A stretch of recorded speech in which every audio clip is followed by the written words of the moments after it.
राहुल ने एक बयान दिया, उनको 2 साल की सजा हुई, सांसदी चली गई। बयान क्या था? नीरव मोदी, ललित मोदी पर उन्होंने बयान दिया। ये ऐसे 2 चेहरे हैं जो देश से फरार हैं। इनके खिलाफ घोटालों के मामले हैं, आपराधिक मामले हैं।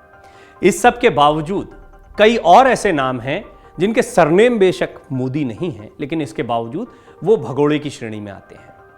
अब सियासत गर्मा गई है तो एक बार फिर ये नाम ताज़ा हो आए हैं कि और कौन कौन से ऐसे भगोड़े हैं जो भारत से भागे हुए हैं, जिनके खिलाफ इंटरपोल और देश और दुनिया की तमाम एजेंसियां काम कर रही हैं और इनको लाने में किस तरह की दिक्कतें आ रही हैं। ये बहस फिर से छिड़ गई है।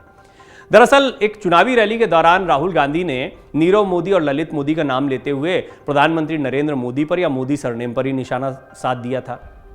इस तरह की बातें कई बार चुनाव में होती हैं, लेकिन फिर वो बोलते बोलते धारा प्रवाह ये भी बोल गए कि और भी मोदी ढूंढेंगे तो मिल जाएंगे। ये सारे चोरों के सरनेम मोदी क्यों होते हैं? लेकिन मैं आपको बता दूं कि जो भगोड़े हैं उनमें सारे के सारे सरनेम मोदी नहीं हैं, कुछ और भी हैं। और एक बार फिर ऐसे 8 भगोड़ों के नाम याद आ रहे हैं जो देश से भागे हुए हैं।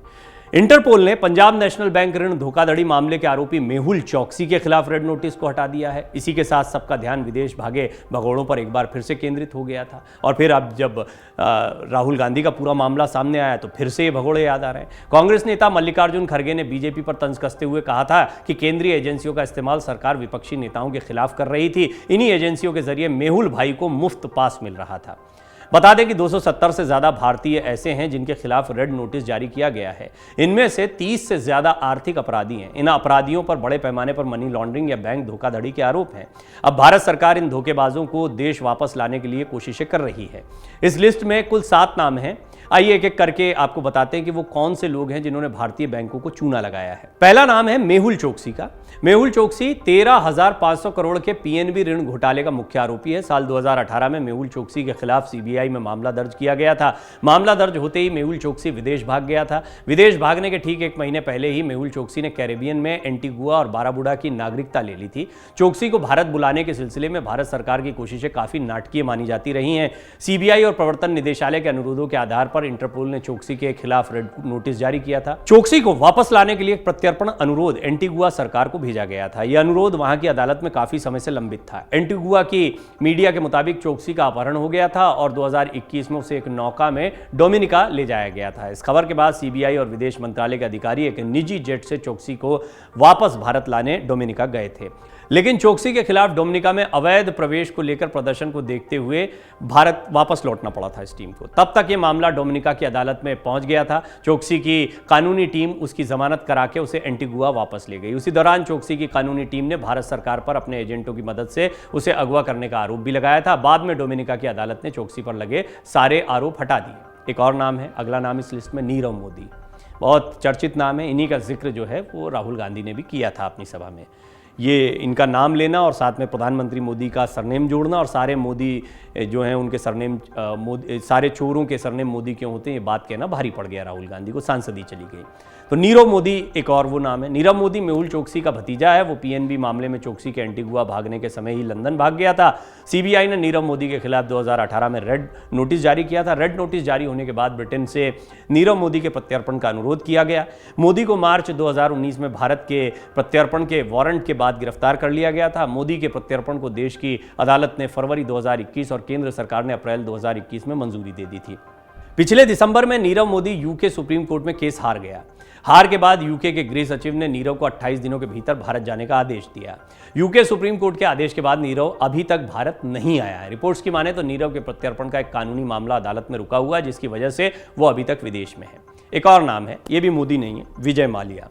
पूर्व शराब कारोबारी विजय माल्या का नाम भारत के भगोड़ों की लिस्ट में सबसे ऊपर आता है। बड़े हाई प्रोफाइल रहे, मामला भी बहुत हाई प्रोफाइल था। माल्या पर 9,000 करोड़ रुपए के किंगफिशर एयरलाइंस ऋण मामले में धोखाधड़ी और मनी लॉन्ड्रिंग का आरोप है। किंगफिशर एयरलाइंस के पतन के बाद माल्या लंदन भाग गया था। इसके बाद सीबीआई ने न केवल उसके खिलाफ रेड नोटिस जारी किया बल्कि ब्रिटेन को प्रत्यर्पण अनुरोध भी भेजा। अक्टूबर 2017 में प्रत्यर्पण अनुरोध पर यूके के पुलिस अधिकारियों ने माल्या को गिरफ्तार कर लिया। प्रत्यर्पण के खिलाफ माल्या की अंतिम अपील को यूके की सुप्रीम कोर्ट ने मई 2000 2020 में खारिज कर दिया। प्रत्यर्पण अपील खारिज होने के बाद यूके के गृह सचिव की सहमति के बाद माल्या को वापस भारत में प्रत्यर्पित किया जाना चाहिए था। हालांकि यूके की अदालत ने कुछ गुप्त कार्यवाही की वजह से माल्या को अभी तक भारत में प्रत्यर्पित नहीं किया है। रिपोर्ट्स ये भी दावा करती है कि माल्या यूके में शरण लेने की कोशिश कर रहा है। कुछ और नाम जो बहुत ज्यादा आपने नहीं सुने होंगे, लेकिन मैं बता देता हूं इस लिस्ट में, चेतन संदेशरा और उसका पूरा परिवार। ये कौन है चेतन? चेतन की पत्नी दीप्ति और उनके रिश्तेदार हसमुख पटेल समेत वडोदरा के संदेशरा परिवार 20,000 करोड़ रुपए के स्टर्लिंग बायोटेक ऋण धोखाधड़ी मामले में आरोपी हैं। सीबीआई और ईडी के अनुरोध पर सभी के खिलाफ 2017 में इंटरपोल रेड नोटिस जारी किया गया था। 2017 में ही दोनों एजेंसियों की जांच शुरू करने से कुछ दिन पहले ये परिवार भारत छोड़कर दुबई के रास्ते नाइजीरिया भाग गया था। संदेशरा परिवार ने उसी समय से नाइजीरिया और अल्बानिया दोनों देशों की नागरिकता ले रखी है। इस परिवार ने भारत के बैंक से बड़े पैमाने पर निकाले गए पैसों से इन देशों में निवेश किया। रिपोर्ट्स के मुताबिक ये परिवार नाइजीरिया में एक तेल का बिजनेस चला रहा है और अल्बानिया में रियल एस्टेट का बिजनेस चला रहा है। भारत ने दोनों देशों को प्रत्यर्पण अनुरोध भेजा है। हालांकि नाइजीरिया और अल्बानिया दोनों ने इंटरपोल रेड नोटिस को मानने से इनकार कर दिया। दोनों देशों ने संदेशरा परिवार के प्रत्यर्पण के भारत के अनुरोध पर भी अभी तक कोई सकारात्मक कदम नहीं उठाया है। नाइजीरिया के अटॉर्नी जनरल ने मामले को राजनीतिक मुद्दा करार दे दिया, वहीं अल्बानिया इस मुद्दे पर अपने कदम आगे बढ़ाने के बजाय पीछे खींच रहा है। अब एक और नाम है, जानते होंगे आप, ललित मोदी। फिर ये वही नाम है जो राहुल गांधी ने अपने भाषण के दौरान लिया था, नीरव मोदी और ललित मोदी। इनका सरनेम भी मोदी है।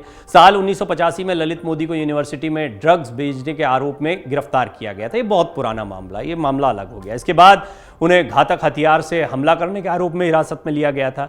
1992 तक मोदी भारत की सबसे बड़ी तंबाकू कंपनियों में से एक गॉडफ्रे फिलिप्स इंडिया के कार्यकारी निदेशक रहे हैं। ललित मोदी पर 125 करोड़ रुपए के घोटाले का आरोप है। यह मामला साल 2008 का है। उस समय ललित मोदी आईपीएल के कमिश्नर भी थे। साल 2008 में वर्ल्ड स्पोर्ट्स ग्रुप को आईपीएल के मीडिया राइट्स सौंपे गए थे। बाद में मल्टी स्क्रीन मीडिया, जो अब सोनी पिक्चर्स है, और वर्ल्ड स्पोर्ट्स ग्रुप WSG के बीच एक डील हुई थी। इस डील के मुताबिक अगर MSM 425 करोड़ रुपए देता तो वो अपना मीडिया राइट कैंसिल कर देंगे, इस तरह की बात कही गई थी। इसके बाद मल्टी स्क्रीन मीडिया लिमिटेड ने कथित तौर पर 125 करोड़ रुपए का भुगतान करके राइट्स वर्ल्ड स्पोर्ट्स ग्रुप के पास आ गए थे। और उस समय BCCI सेक्रेटरी ने यह बताया था कि ललित मोदी ने यह डील अपने फायदे के लिए की है। इसमें BCCI का कोई रोल नहीं है। ललित को इस मामले में 125 करोड़ का फायदा होने की बात भी कही गई थी। साल 2010 में Lalit Modi TV rights deal के मामले में आयकर और ईडी के अधिकारियों की सिर्फ एक पूछताछ के बाद यूके भाग गया। टीवी राइट्स मामले में ललित मोदी पर सबसे पहले चेन्नई पुलिस ने प्राथमिकी दर्ज की। इसके आधार पर ईडी ने साल 2012 में ललित मोदी पर मनी लॉन्ड्रिंग की जांच शुरू की। ईडी ने मोदी के खिलाफ रेड नोटिस जारी करके इंटरपोल से कई बार ललित मोदी के प्रत्यर्पण का अनुरोध किया, लेकिन कोई कामयाबी हाथ नहीं लगी। मार्च 2017 में इंटरपोल ने न केवल ईडी की रेड नोटिस को नामंजूर कर दिया, बल्कि आदेश जारी करके ललित मोदी के सभी डेटा को हटा दिया। इसकी वजह से न तो चेन्नई पुलिस और न ही ईडी ललित मोदी पर चार्जशीट दाखिल कर पाई। BCCI का ऑफिस मुंबई में ही स्थित है, इसलिए साल 2017 में तमिलनाडु पुलिस ने मुंबई पुलिस को इस मामले को संभालने के लिए पत्र लिखा। उसके बाद ललित मोदी पर लगे अपराध की जांच आगे ही नहीं बढ़ी और मामला वहीं रुका हुआ है। एक और नाम है, ये मोदी नहीं है, संजय भंडारी। दिल्ली पुलिस, आयकर विभाग, CBI, ईडी समेत कई एजेंसियां भगोड़े हथियार डीलर संजय भंडारी पर कई मामलों की जांच कर रहा है। भंडारी 2016 में पहली बार ईडी के निशाने पर आया था। उस दौरान IT विभाग ने विदेश में गुप्त संपत्तियों की सूचना पर संजय भंडारी के आवास पर छापा मारा था। CBI ने 2016 में भारतीय वायुसेना और स्विम फर्म पिलाट्स एयरक्राफ्ट के बीच हुए एक सौदे में भंडारी के हस्ताक्षर की जांच की थी, जिसमें भंडारी ने दलाली के तौर पर पैसे लिए थे। मामले पर जब तक FIR हुई तब तक भंडारी देश छोड़कर लंदन भाग चुका था। 2019 में भंडारी के प्रत्यर्पण के लिए लंदन में अनुरोध भेजा गया। जून 2020 में लंदन की संबंधित अदालत को भंडारी के प्रत्यर्पण का मामला सौंपा गया। इसके बाद भंडारी को गिरफ्तार कर लिया गया। गिरफ्तारी के बाद लंदन की वेस्टमिंस्टर कोर्ट ने भारत के प्रत्यर्पण अनुरोध को मंजूरी भी दे दी। मई 2022 में ब्रिटेन की गृह मंत्री सुएला संजय भंडारी के प्रत्यर्पण को अंतिम मंजूरी दे चुकी हैं। 17 जनवरी 2022 को भंडारी को भारत भेज दिया गया। तो ये आ चुका है। अब लेकिन एक और नाम है जो भगोड़ों की श्रेणी में आता है, उसका नाम है जाकिर नाइक। बहुत ही मशहूर नाम है ये।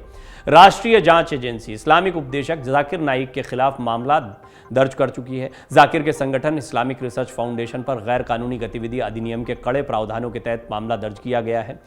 साल 2016 में जाकिर पर लगे आरोपों के बाद IRF पर पूरी तरह से प्रतिबंध लगा दिया गया। बता दें कि नाइक के भाषणों से प्रेरित होकर ढाका कैफे हमले में 22 लोग मारे गए थे। नाइक इस समय समय भारत से भागा हुआ है। नाइक ने 2017 में मलेशिया में शरण लेने के लिए नागरिकता हासिल करने का आवेदन किया, वहां की नागरिकता ले ली। अब भारत नाइक को मलेशिया से प्रत्यर्पण का प्रयास कर रहा है। वहीं इंटरपोल ने 3 बार नाइक के खिलाफ रेड नोटिस भी जारी किया। तो ये कुछ नाम हैं, बड़े बड़े नाम हैं जो अब भी भगोड़ों की श्रेणी में आते हैं। और राहुल गांधी का बयान, उन पर जो कार्रवाई हुई, उसके बाद एक बार फिर इन भगोड़ों के नाम सामने आ गए, क्योंकि राहुल गांधी पर जिस बयान को लेकर उनको दोषी पाया गया है या जो उनको सजा दी गई है, उनकी सांसदी इसके बाद चली गई है, उसमें उन्होंने नीरव मोदी, ललित मोदी के नाम का जिक्र किया था। तो हमने आपको बताया इस रिपोर्ट में कि और कौन कौन से भगोड़े हैं जो भागे हुए हैं। डाउनलोड करें अमर उजाला ऐप और पाएं खबरें लगातार।